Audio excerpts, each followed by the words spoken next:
Olá a todos, eu sou Hélio Silva e nesse vídeo eu vou apresentar para vocês os dois principais pontos que vão ajudar você a compreender os widgets e seus diferentes tipos. Para acessá-los, vamos clicar aqui no nosso construtor de interface, clicando nessa opção, e aqui a gente vai conseguir visualizar os nossos widgets. Então, os dois pontos principais são, primeiro, os tipos de widgets e segundo, o número de filhos que um widget pode ter. Começando pelos tipos de widgets, eles estão divididos em 5 categorias. São eles os comumente usados, os widgets de layout, os de base, os de página e os widgets de formulário. Se olharmos aqui na primeira categoria, a gente vai encontrar os widgets comumente utilizados, ou seja, são os widgets que a gente mais utiliza na construção dos nossos projetos. Aqui temos os widgets de layout, eles são usados para construir a arquitetura principal do seu aplicativo. A maioria das aplicações, elas consistem em empilhar elementos uns sobre os outros, como a coluna, a linha e outros, e esses são os elementos mais comuns. Você pode ver também que temos os tipos mais complexos de layout, como um grid view, no estilo Pinterest, que tem altura diferente, ou talvez você queira fazer o movimento passar da esquerda para a direita. Temos aqui a opção do Page View, ou as abas, para colocar o conteúdo em abas diferentes, nas quais o usuário pode clicar. Então, temos outras opções aqui, porém a gente vai fazer um vídeo mais detalhado sobre cada um. Então, esses são os widgets principais de layout. Agora a gente vai pular os widgets de base, depois a gente vai voltar aqui e vamos aqui para os widgets de página. Vou clicar aqui nessa opção. Então, esses elementos de página, eles são os widgets padrão que fica fora da aba principal dos widgets. A gente vai ver como funciona. Eu vou arrastar aqui um app bar e também um botão flutuante. Vou clicar aqui e vou arrastar. Aqui na minha árvore, a gente vai conseguir visualizar que eles não fazem parte, né? Eles não ficam no corpo do nosso projeto. A gente pode ver a nossa coluna aqui e se eu minimizar, pode ver que eles ficam na parte de fora do corpo principal do nosso projeto. No Flutterflow, o corpo principal do seu aplicativo, ele pode ter um único filho. Mas claro, esse filho ele pode ter vários filhos diferentes. Aqui eu tenho uma coluna que normalmente contém várias coisas dentro dela, mas observe que esses outros elementos aqui, o app bar e o botão flutuante, parecem estar no mesmo nível dessa coluna. Porque se eu quisesse colocar algo a mais aqui, por exemplo, se eu quiser colocar uma imagem acima dessa coluna, eu vou receber esse aviso. Isso ocorre porque você só pode ter um único filho no corpo principal do seu aplicativo. E eu estou tentando adicionar outro. Mas isso ocorre porque esses elementos de página, eles ficam fora do corpo principal. Podemos ver no nosso código aqui. Se rolar para baixo, temos aqui o nosso scaffold, que é a página principal do widget. Depois temos o Float Action Button, que é o botão flutuante, e também a App Bar aqui nessa parte de baixo. E então, o nosso corpo com a nossa coluna aqui na parte de baixo. E a gente pode ver que a maioria dos widgets que você vai adicionar, eles vão ser adicionados nesse corpo aqui.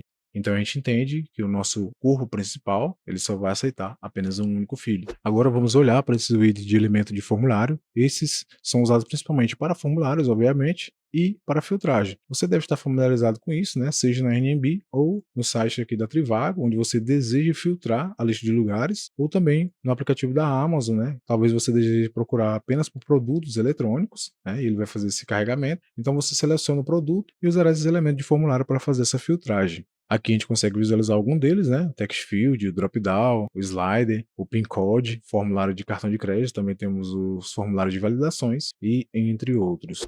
Por último, temos os elementos de base, que são todos os outros widgets. Se você estiver procurando por um tipo específico de widget que não seja o de layout ou o de formulário, provavelmente ele vai estar aqui. Aqui sempre você vai encontrar novos widgets. Então a gente pode ver alguns deles, né? É o YouTube Play, uma imagem em um círculo, um ícone, o texto, a imagem, botões, calendário, o switch, né? Um static map, o Google Map, um WebView e entre muitos outros widgets que você vai explorar e pode encontrar aqui. Então esse é o primeiro passo que você precisa entender sobre os widgets, que a gente entendendo essas diferentes categorias e onde encontrá-las, eu tenho certeza que você vai conseguir montar seus layouts de uma forma muito mais rápida, né? E deixar o seu layout muito mais elaborado, muito mais elegante.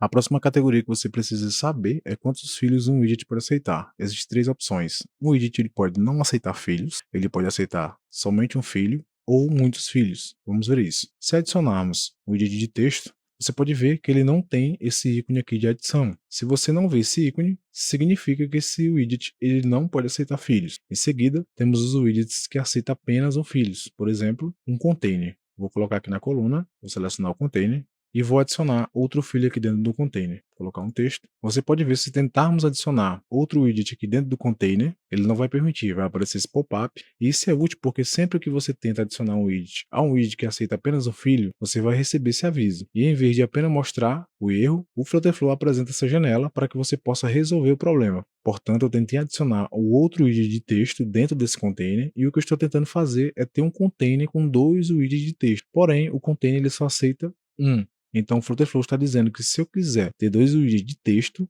eu preciso envolvê-lo em um widget que aceita mais filhos. Então, essa aqui é a nossa última categoria de widgets que pode aceitar muitos filhos. Então, como eu falei, a gente tem três opções para envolver: uma coluna, uma linha e um stack. Claro, a escolha depende também do seu design e do que você está tentando fazer. Então, a gente vai envolver ele aqui em uma coluna. Vou clicar aqui e ele vai adicionar o texto dentro dessa coluna. E a gente pode ver aqui que resolveu o problema. A gente adiciona uma coluna no container, o container só pode ter o filho, e dentro dessa coluna você vai ter os dois textos que a gente estava querendo adicionar. Porém, temos outros widgets que aceitam vários filhos. Temos o Grid View, o Stagger View e outros. Então, essas são as duas principais categorias para ter em mente, né? E começar a entender o funcionamento dos widgets. Então, você pode explorar, pode ficar à vontade para testar como é o funcionamento de cada um, se aceita ou não vários filhos. E aí, com essa exploração, você vai conseguir entender de uma forma muito mais rápida e fácil. Então, esse foi o vídeo. Espero que vocês tenham gostado. Deixe o seu like, se inscreva no canal e até a próxima.